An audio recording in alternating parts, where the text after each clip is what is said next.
series of bits. Over the next 3 months, we'll tell you everything you need to know about computer games.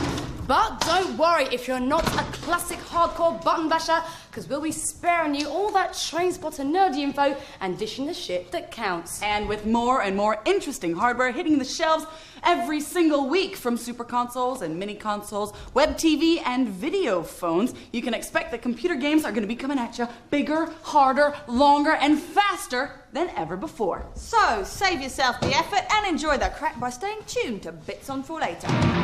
With the high-powered PlayStation 2 looming on the horizon, are the days numbered for the original super console, the Dreamcast? We compare the PlayStation 2 megastar lineup with Dreamcast's forthcoming internet-ready titles. And if you are going to order yourself a PlayStation 2, we take a look at the top 3 titles in our Bits Battle of the Beat-em-ups. Pokemon. Now let that be the end of it. Right, time for this week's gaming news. For a year now, we've enjoyed the superior graphics and speed of Sega's Dreamcast. Next year, old-timers Nintendo and newcomers Microsoft will be shaking up the scene with their brand new, beefed-up machines. In the meantime, Sony will be unleashing their new creation onto the public. It's the PlayStation 2. The Japanese have had their PlayStation 2 since the spring, while the rest of the world has waited and waited for the global launch. Well, come November 24th, the world need wait no more. However, according to the shops, most of the UK machines have all been taken up by advance orders. PlayStation 2 fever has hit before the damn machine has been launched. Time for the once mighty Dreamcast to be very afraid. Is the PlayStation 2 going to send out on a slow and painful death? Well, that all depends on you. Here are the pros and the cons. Well, for £299, your PlayStation 2 will not only run your games, but also play your DVD movies. Your Dreamcast can't offer that attraction. No, but then again, you can pick up a Dreamcast for roughly half the price. So what does that leave? The internet. Internet access on these machines means logging on to games against opponents from around the whole world, as well as all the usual email malarkey and shopping without the bags. Anyway, the internet situation is pretty clear. PlayStation's online world doesn't appear until next year, modem not included, while you can surf right now on the Dreamcast. There's not a huge choice of online Dreamcast titles at the moment, but by the time the first PlayStation 2 arrives, Dreamcast's online gaming will have come of age. All that's left is the very reason we buy any console, the games. So let's take a look at what's available on launch day and beyond. For the definitive word in racing games, few titles come close to the Gran Turismo series.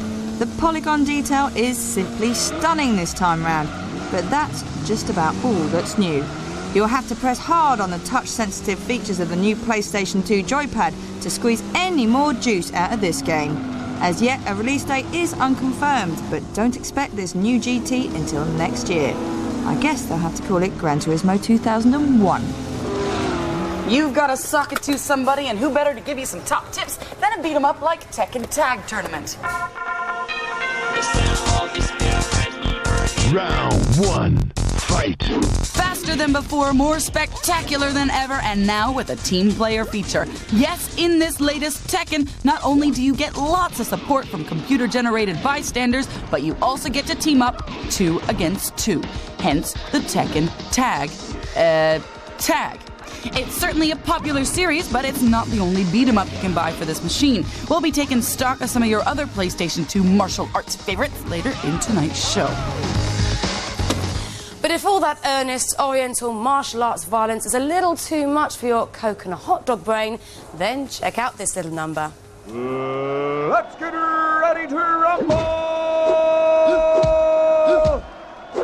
Ready to Rumble started life on the Dreamcast nearly a year ago. This sequel has also been versioned for the PlayStation 2, which is nice as it certainly is an unusual game, combining full-on beat-em-up aggro with some of the dumbest comedy touches. You tame, you train, they bust up their brains. Men, women, big folks and skinny folks all collide together in this update of a colourful classic. The next game in this PlayStation 2 rundown is just plain odd. Once there was a two-dimensional land called Oddworld. From it came a game called Abe's Oddysee, in which a disgruntled meat packer started a revolution. This was followed up with Abe's Exodus, until finally they cooked up a third in the series and a new character called Munch. The game is called Munch's Oddysee. The chief innovation of this PlayStation 2 title is that for the first time, Oddworld is a 3D experience. And blimey, does it look good! This, by the way, is not the pre-game movie, but the game itself. Wow. Scarves out and bovril and pies all round. It's footy time with International Soccer Star 2000. ISS 2000 is arguably the football simulator of the game's connoisseur. While the FIFA series is replete with real player details, ISS is pure football. You won't learn any facts to bore barmaids silly with down at the pub, but you will get an accurate treatment of the beautiful game. Some might say it's more accurate. If you're a blooter the ball up the pitch kind of player, then it's game over for you, pal, because this game won't stand for it. One title that's appearing on 3 high-powered platforms is shooter sim Silent Scope. Here's Alex with the lowdown. If the moral majority ever needed a scapegoat for clock tower psychos, Lee Harvey Oswalds, and the odd, far-sighted, delusional stalker, well, Konami's Silent Scope, the sniper sim, could just possibly be presented as the alleged main packer. But hey, what could be better than lining up your prey in the crosshairs and letting rip? At least they cast you as the good guy.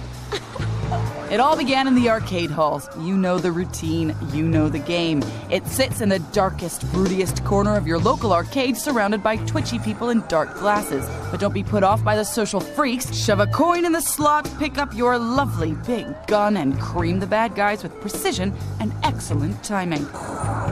With the original arcade box, you get this huge screen and a sniper rifle-esque hunk of plastic with its very own mini LCD screen. As the good guy, you've got to save the president and his family from the bad guys. Swing your weapon towards the offenders and peer through the magnifying eyepiece to line up your ignorant victim. Pick them off and get additional time for headshots. Kinda sick, but hey, it's a job. But no longer willing to shell out pound after pound after pound, today's console kids are demanding sniper simulation in the comforts of their own homes. Thankfully, the next gens are here to deliver those chunks of brain right into your lap. Jackie O style. The Dreamcast is the first to deliver this bloody pulp to your living room. Sadly, the people who brought you the virtual fishing rods poo-pooed the idea of supplying a virtual assault weapon with this game, so there's no customized controller. But does that matter?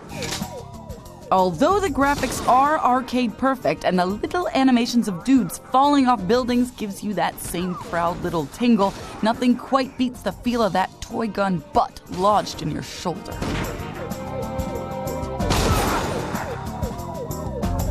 Instead, you lock and load with the sniper vision that's already on screen. You move your cursor with the analog stick, and to get the full view, you press and hold the left trigger button. Not quite, but let's see how this game plays on the PlayStation 2. The upcoming PlayStation 2 version ain't much better. Yeah, it looks nicer, crisper, and the sky looks bluer than on the Dreamcast, but the controls still suck. But don't dismiss it yet. Silent Scope is still an extremely addictive piece of software and better for humanity than doing it for real. If flesh and blood ain't your body bag, but you still like the of the silencer, then head down to your local arcade, shove the goths out of the way, and insert coin. Next up, Emily goes around the world with some modern magic on the Dreamcast. For years, multiplayer console gaming has meant one thing. A crowd of gamers huddle around a TV screen split into impossibly tiny quarters. PC gamers have had it different. With online games, they didn't even need to be in the same room or even the same country. Now all that's about to change with a raft of new online games for the Dreamcast. First up is Phantasy Star Online. Originally a role-playing game for the Sega Saturn all those years ago, this has been rethought for the web. If the ad campaign is to be believed, it will have you communicating and gaming with all the 6 billion people on this planet. Welcome to the world of Phantasy Star Online. Well, the hardcore can just pick up their toys and get back in their prams because Black and White is about to hit the Dreamcast. Undoubtedly, Black and White is one of the most awesome games ever. In the game, you play God and are given a creature, which you can take online with you. My only concern is the controls. The game was originally conceived for the PC and an ingenious mouse-only control system was developed. Scarily, mouse-driven gaming never seems to translate well to consoles. As ever, where would we be without a handful of driving games? There are 2 on the calendar at the moment. There's the incredibly uninspiring Speed Devils and the really fast Pod 2.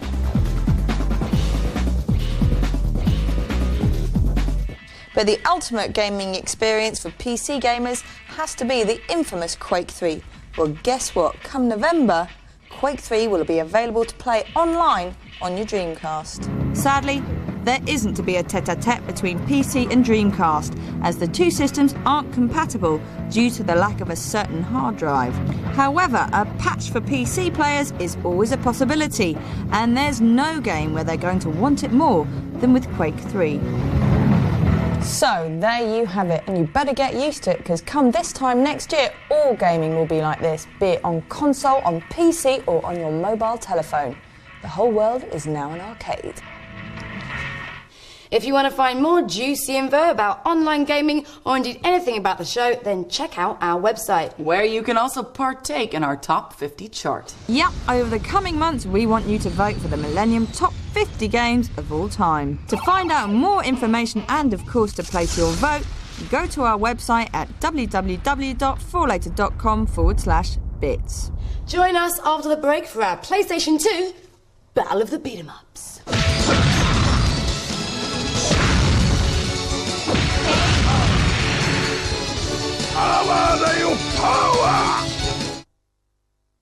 Welcome back to part 2. Coming up, we've got our PlayStation 2 Battle of the Beat-em-Ups.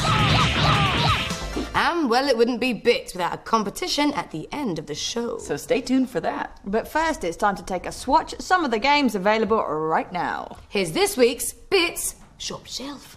We've got a triple pack of sports sim action this week with Sydney 2000 in the starting blocks. If you missed all the Olympics magic on the telly or want to relive the whole experience all over again, then what better way to do it than with the official licensed game, Sydney 2000. The whole shebang is here. So go for gold in the 100-metre sprint, the high jump or the freestyle swimming, or whatever it is that tickles your fancy. It's all good, clean, sporting fun. All they've left out is steal the torch, slag the monarch and hijack the event. Struth. Where would we be without the Football Management Simulator? Well, thankfully, they just keep churning them out. In at number 4 is Football Manager 2001 FA Premier League. Get yourself the sheepskin coat and cultivate that sulky, pissed off on the sidelines expression. You're a football manager now, and it's time to take your club from the lower divisions of the FA right up to the Premier League. At number 3, the game that everyone's been playing comes from a world of lemon barley water and glimpses at white panties. It's Virtua Tennis, of course, for the Dreamcast. Virtua Tennis is Sega's first attempt at the sport on the Dreamcast and is one of the hottest chart hits of the day, going straight to number 1. Its success stems from its arcade simplicity. Anyone can pick it up and quickly find themselves dashing across court like a pro. At number 2 is Perfect Dark, but not on the muscle-bound N64, on the teensy-weensy little brother Game Boy Color. Now, how did they manage that? Nintendo know how to please their audience, but they're just plain spoiling them by packing the epic Perfect Dark into the Game Boy. The storyline and characters are the same as the original, but obviously something had to give. And guess what? it's the looks. That said, they've tried every trick in the book to keep it far from the bland pallid world of Pokemon. Oh, did I say Pokemon? Shit. And in at number 1 on the bits, it's already out so you can buy it chart, is a PC game. It's called The Sims. Living it up. The Sims Living It Up is actually an expansion pack for the smash hit original of last year. That game put you in charge of your own family in a bizarre cross between a soap opera and a goldfish bowl. And this was way before Big Brother. So there you have it. You've got topical athletics with Sydney 2000. An engaging fantasy football game with Football Manager FA Premier League 2001. You've got slinky, arcadey racket and ball play with Sega's Virtua Tennis. There's maxi combat on a mini screen with Perfect Dark. And there's a mad parallel universe where the folks just aren't the same as you and me after all. With The Sims Living It Up. Right, trollops, let's get out of here. We're out of booze and it's time for the Battle of the Beat-em-Ups. No library is complete without a beat 'em up. So if you're thinking about getting a PlayStation 2, which beat 'em up should you get? Now, in the good old days, we could have told you get Tekken.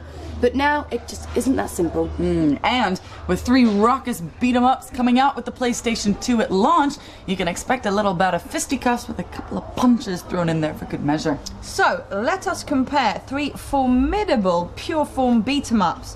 Dead or Alive 2, Tekken Tag Tournament, and Street Fighter EX3. Even though EX3 is the umpteenth instalment of the series, with its famously fast action, tight controls, and now fully fledged 3D, they've added a few new elements to the game. Like the new Tekken Tag, EX3 also has the strategic tag system where characters team up into pairs. But this one has the ability of full-on 2 against 2 combat. The fact that Street Fighter has always been more gimmicky, cartoony, and slightly freak showish is the reason Tekken fans will always look down upon it. But your street head will be happy to engage in the low-pain, high-gain EX3 experience. But perhaps you're not interested in special moves and what you want is boobs. Bouncing boobs, cleavage and puppies that won't stay in the pound. Welcome to the sexiest beat-em-up to make it through the censors. It's Dead or Alive 2. Dead or Alive 2 was released in the arcades in late 1998 and was ported in perfect form last year to the Dreamcast. Now it's defected to the Sony camp. The first thing that bounces into view is the simplicity of the controls. Unlike other lesser offerings of this genre, you can use the boundaries of the arena to great effect. But don't stop at the window or the precarious edge of a cliff. Oh no. Chuck or be chucked to another level and continue to brawl. Beautiful. What was once the undisputed champion on the original PlayStation now has a new swagger to its walk. It's Tekken Tag Tournament. In its latest incarnation, Tekken offers you the full range of players from the previous 3 titles, complete with new moves and superlative speed. Here we have the added bonus of the strategical tag. There's a lot to uncover in this edition of Tekken. Tasty indeed. So, in conclusion, what have we got? Well, we've decided to break these fighting classics down into 3 elements: speed, movement, and looks. Speed fast. Street Fighter EX3 looks blisteringly fast, but in reality, you only have to press a couple of buttons for a volley of kicks to be executed, so it's not really as fast as these mega attacks suggest. 1 point. Tekken, on the other hand, provides exactly the genuine response you'd expect from a class title. If you're nimble-fingered enough, the results will show. 4 points out of 5. Dead or Alive 2 doesn't quite live up to Tekken's standard, but it's not far off. 3 points. Next category is the moves. Street Fighter is as limited as it always was, leaving the long burn player little to discover. 2 points. Tekken, however, has a long learning curve as each character is truly specialised in his or her approach to kicking, punching, spinning, ducking, the works. 4 points. Dead or Alive 2 comes closer than last time. 4 points. And finally, we move on to the looks of these games. While Street Fighter EX3 has made the leap to 3D, finally, its backgrounds are stubbornly unimpressive. The perspective we may have, but the detail is missing. 3 points. Tekken, of course, has never looked better. You'll love all those people jabbing around in the background. 4 points. But here is where Dead or Alive 2 really excels. And it's down to that groundbreaking transition where characters leap from one scene to another and the camera follows along Matrix style. 5 points out of 5.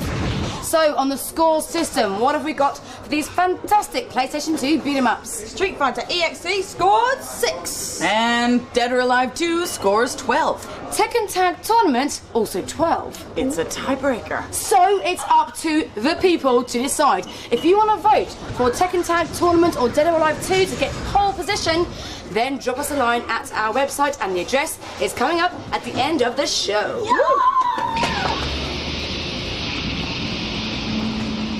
Right, like in many sports, video gaming requires some serious skill in the whole hand-to-eye coordination department. So, in true Bits tradition, we've knocked together a simple test to find a hidden gaming talent on the streets of Britain today.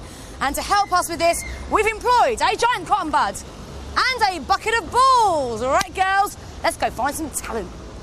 I'm going to explain the rules to you. You've got just 15 seconds. We're going to get you on the clock to hit back as many balls. We're going to throw them towards you in various positions, and you just try and hit them back, okay? And if you get all 15, it means you are very, very good at video games. Quick! Hand-to-eye coordination. 1, 2, ow! And there's 1, and there's 2. Oh, careful there, cowboy. No. I'm not gonna... Whoa, and he's oh, he knows. Oh, wait, we got a backhand in there. Hey, he's brilliant. Stop him. He's really quick. God. Are you game? Say yes. Yes. Okay. Hit them, baby. 1, 2, 3. Ken, you're a master. Ken, you hit the camera and my face. You hit my face. Go, Ken, go. So, Britain, thriving with hand-to-eye to ball coordination.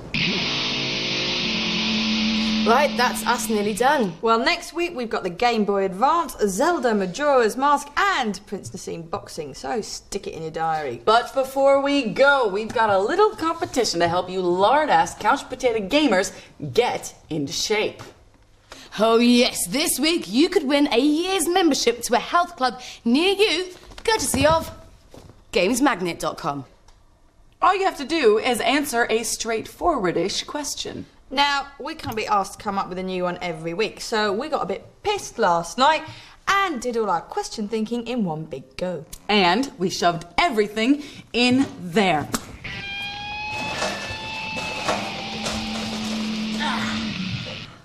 So, if it all seems slightly random, then sorry. And the question is, in ancient Greece, there are 17 words for love. How many are there for smegma? Once again for you, in ancient Greek, there are 17 words for love. How many are there for smegma? Email us your answers via our website at www.forlater.com/bits. That's so rude.